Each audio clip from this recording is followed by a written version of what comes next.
Hey everyone, welcome to my channel Komal की चटपटी रसोई।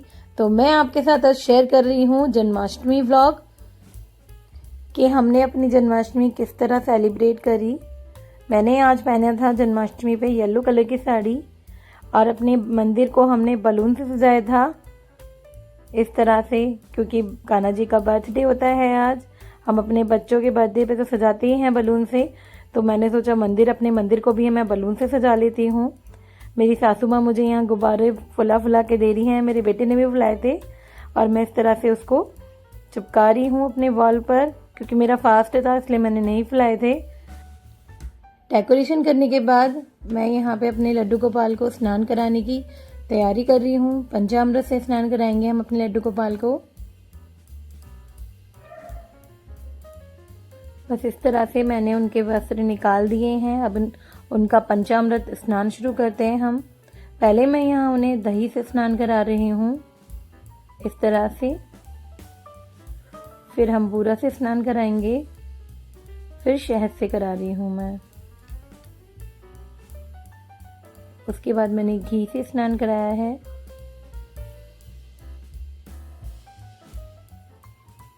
फिर हम दूध से भी स्नान कराएंगे इस तरह से, और हल्के हल्के हाथों से मैं उन्हें रब भी कर रही हूँ ताकि वो अच्छे से नहा लें।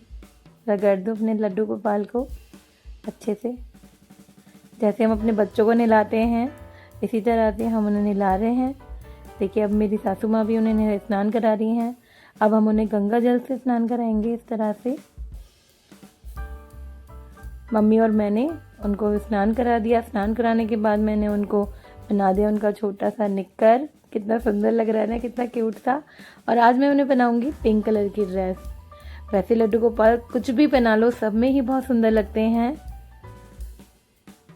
बस जब भी पहनाते हैं उन्हें, कोई भी ड्रेस पहनाते हैं तो यही लगता है कि आज कितने सुंदर लग रहे हैं मेरे लड्डू गोपाल। और इस पिंक ड्रेस में तो इतने सुंदर लग रहे थे कि बस मन कर रहा था कि इनकी नज़र ही उतारे चले जाएं हम। फिर मैंने फूलों से सजाया अपना मंदिर। स्नान कराने के बाद उनको स्थान पे बैठा दिया मैंने, और भोग में उनके तुलसी का पत्ता ज़रूर रखते हैं तो मैंने तुलसी का पत्ता भी रख दिया इस तरह से। देखिए मेरे लड्डू गोपाल कितने सुंदर लग रहे हैं।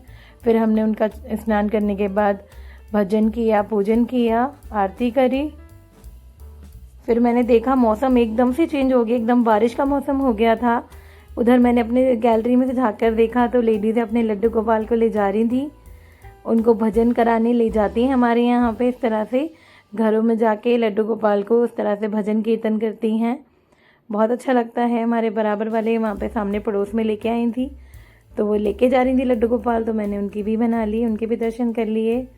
इस तरह से मौसम देख के इतना मन खुश हो गया था। एकदम से हवा चलने लगी थी ठंडी ठंडी, बारिश आने लगी थी, बहुत गर्मी हो रही थी और एकदम से मौसम चेंज हो गया था। इधर मेरा बेटा भी पता नहीं क्या क्या कर रहा था, उसको मैं चेक कर रही थी। मैंने, क्या कर रहे हो आप? कहते हैं ना जन्माष्टमी पे बारिश ज़रूर आती है। एकदम से मतलब बहुत गर्मी हो रही थी, एकदम चटक धूप निकल रही थी और मैं अपने भगवान को स्नान ही करा रही थी। एकदम से ठंडी ठंडी हवा लगने लगी, एकदम से मौसम चेंज हो गया। सच में ऐसा लग रहा था कि सच में भगवान जी धरती पे आ गए हैं। इतना अच्छा मौसम हो गया था, देख के बहुत अच्छा लग रहा था। फिर मैंने लस्सी बनाई मखाने वाली, साथ में अमरूद काटा और रूम में बैठ के उसे आराम से पिया। और मैं टीवी भी देख रही थी साथ में। टीवी में मैंने अपनी वीडियो ही लगा रखी थी। मैंने वाइट ग्रेवी वाला मखनी पनीर बनाया था, उसकी वीडियो चल रही थी। अगर आप भी बनाना चाहते हैं तो इस रेसिपी को चेक कर सकते हैं मेरे यूट्यूब चैनल पे। फिर हम चल दिए रसोई की तरफ। मम्मी और मैं, हमने बनाया भगवान के लिए भोग के लिए पंजीरी।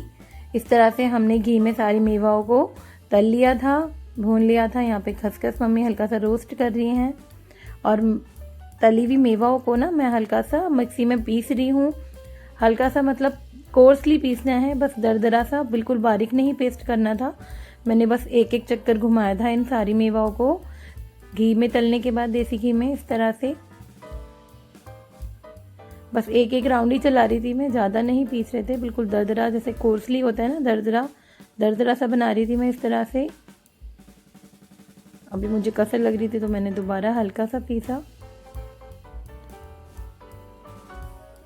फिर मैंने मम्मी को भी चेक कराया क्योंकि उन्हें ऐसा लग रहा था कि मैं कहीं ज़्यादा ना पीस दूँ, बारीक ना कर दूँ।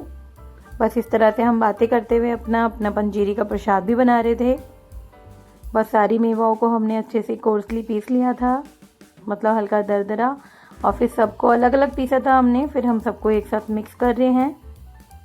मेवा में हमने खरबूजे के बीज लिए थे, मखाने लिए थे, काजू लिए थे, बादाम और खसखस, और सबसे मेन इंग्रेडिएंट हमने इसके लिया था गोंद।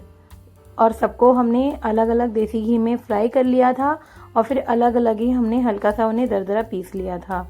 और यहाँ मैंने चाशनी भी रख दी थी पकने, और इस तरह से जो हमने सारा मिक्सचर बनाया था वो इस चाशनी में हमने ऐड कर दिया था। चाशनी हमने किसी भी तरह के तार की नहीं बनाई थी, बस हल्की सी चिपचिपी चाशनी बनाई थी।